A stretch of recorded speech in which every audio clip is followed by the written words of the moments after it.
လုပ်ခဲ့တဲ့မကောင်းမှုတွေကိုကုသိုလ်ကောင်းမှုကမလုပ်နိုင်တော့ဆေးကြောပြစ်နိုင်ဒါကိုသားသမီးတို့မှတ်ရမယ်နော်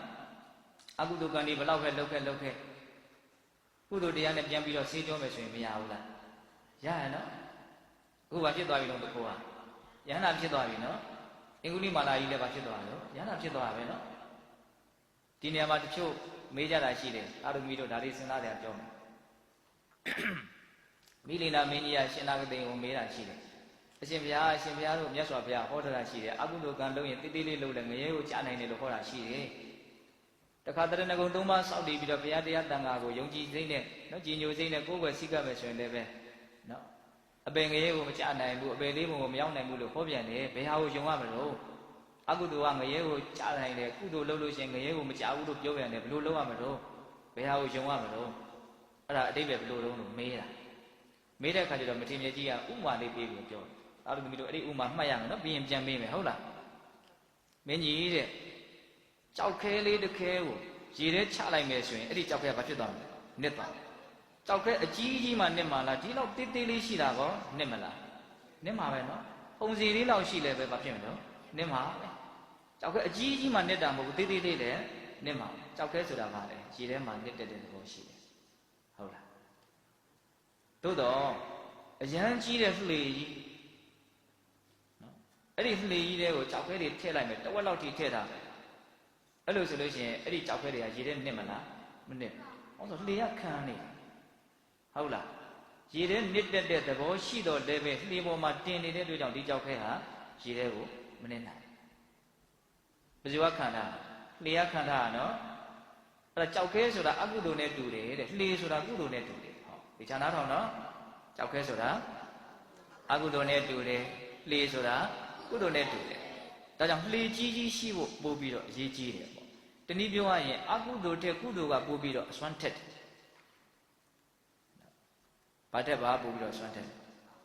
အကုသိုလ်တဲ့ကုသိုလ်ကပို့ပြီးတော့အစွမ်းထက်တယ်ပြောရလို့ရှိရင်လေအဲ့လိုသမီးတို့ကြီးလာရင်ပို့ပြီးတော့သဘောပေါက်မယ်အကုသိုလ်ဆိုတာတနေ့မှာကုသိုလ်ရဲ့တက်ဖြတ်ခြင်းကိုခံရမယ့်တရားပဲနော်အကုသိုလ်ဆိုတာတနေ့မှာကုသိုလ်ရဲ့တက်ဖြတ်ခြင်းကိုခံရ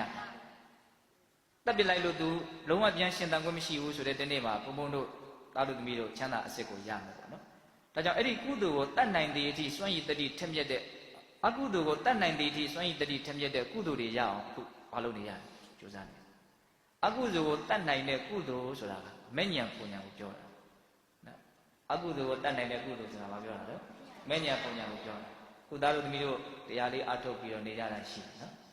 အဲ့ဒါမဲ့ဉဏ်ပူဉဏ်ရဖို့အတွက်ဓာတ်ရိုက်ကြိုးစားတာနော်မဲ့ဉဏ်ပူဉဏ်ဆိုတာက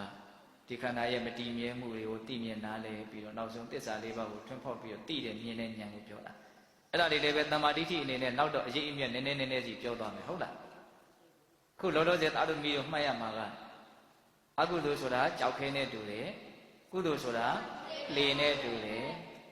ကြောက်ခဲတည်ရည်တဲ့နှစ်သက်တည်မှန်တော့လည်းပဲလှေထဲမှာထည့်ထားမယ်ဆိုရင်နစ်လို့မရဘူးဟုတ်လားဒါကြောင့်အကုသိုလ်တွေကိုအဲ့လိုအကျိုးပေးခွင့်မသာအောင်လှေနဲ့ဦးဇင်းတို့မလုပ်ထားဖို့လို့တော့ခံထားဖို့လို့တယ်နောက်ဆုံးတနေ့အဲ့ဒီအကုသိုလ်တွေကိုလုံးဝချုပ်သွားအောင်ငြိမ်းသွားအောင်ကုသိုလ်တရားတွေကိုအစစ်မြင့်မြင့်ရအောင်လုပ်မယ်ဆိုလို့ရှိရင်လုံးဝငြိမ်းသွားပြီဆိုလို့ရှိရင်ဒါကြောင့်လို့မျိုးစေ့တွေကိုဘုံဘုံတို့မီးရှို့ပြီးတော့ပြာချလိုက်မယ်ဆိုရင်အဲ့ဒီမျိုးစေ့တွေကအပင်ပေါက်နိုင်ဘူးမလားပေါက်နိုင်တော့ဟုတ်လားစဉ်းစားရမကောင်းဘူးလားကောင်းတယ်နော်အခုတကူကမှဖြစ်သွားပြီတော့ဉာဏ်နာဖြစ်သွားပြီနော်အယူဆမှားတဲ့မင်းကြီးကဘာဖြစ်သွားတော့သောတာပန်ဖြစ်သွားတယ်ဘာရဲ့အကျိုးကျေးဇူးတွေကိုမြင်လို့သူတို့အဲ့လိုမြင်မာတဲ့အသိဉာဏ်တွေကိုရသွားကြတော့လို့မင်းကံကံရဲ့အကျိုးဟုတ်လားကုံလေကြီးကဘာဖြစ်သွားတော့ဘုံမစိုးနဲ့ကြီးဖြစ်သွားတာဟုတ်လားဒါကြောင့်သားတို့သမီးတို့